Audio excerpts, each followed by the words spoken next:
Magkasunod nga ginabdak ang duha ka mga individual sa Pavia, Iloilo kagabi Pebrero 23. Ang unang nga insidente natabo sa Cabugao Sura, Pavia pasado alas 6 sa dinang biktima amo si alias Mark. Sa investigasyon sa kapulisan nakitaan sa CCTV footage sa lugar nga nagkasakay sa bisikleta ang biktima samtang ginasundan sa mga suspect gamit ang isa ka pribadong salakyan nga ginpahayag duag maroon ukon pula. Nabatian man sa isa ka witness sa lugar ang pagsinggit sang biktima sang tabang, tubtob na kabati ini sang isa ka lupok sang pusil.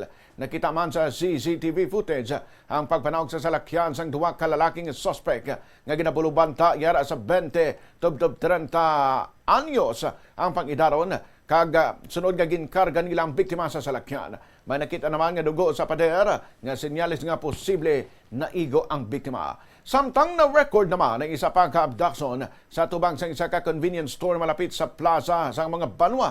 Ang biktima isa ka babae nga si alias Stephanie, 29 anyos, residente sang Purok 4 Pavia.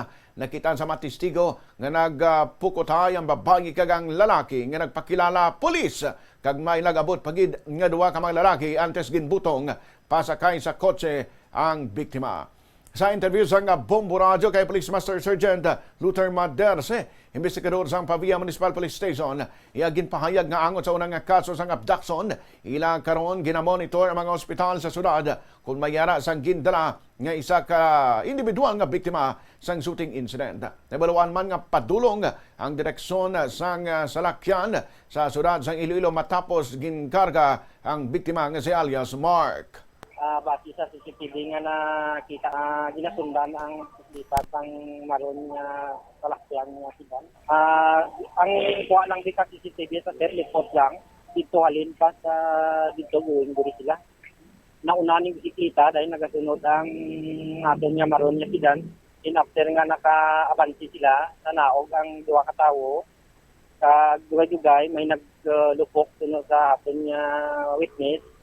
Paglupok, may nangayo naman niya, nagsingitan niya busis sa lalaki nga nangayo tabang. Singitan tabang, so tuno man sa aton niya testigo, nakita man nila nga ginkarga sa sidan niya tumitakyan man sa aton niya hospital.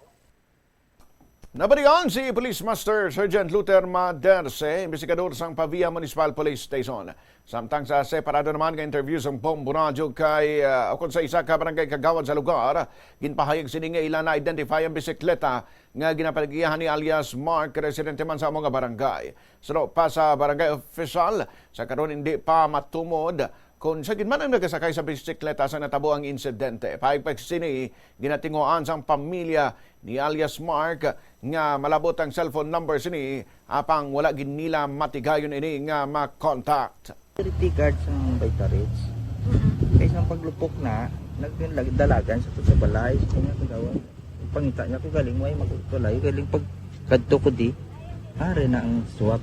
Tagway man na mo 95 kun ano kay way pag ang biktima ay nadili pag ano na pag abot na mo ang biktima ang bike ay ano namon ang kagya taga dire puro way kanito man kun sakay kun ginhulam ang bike o ginkuha sa iya way pa namon na sure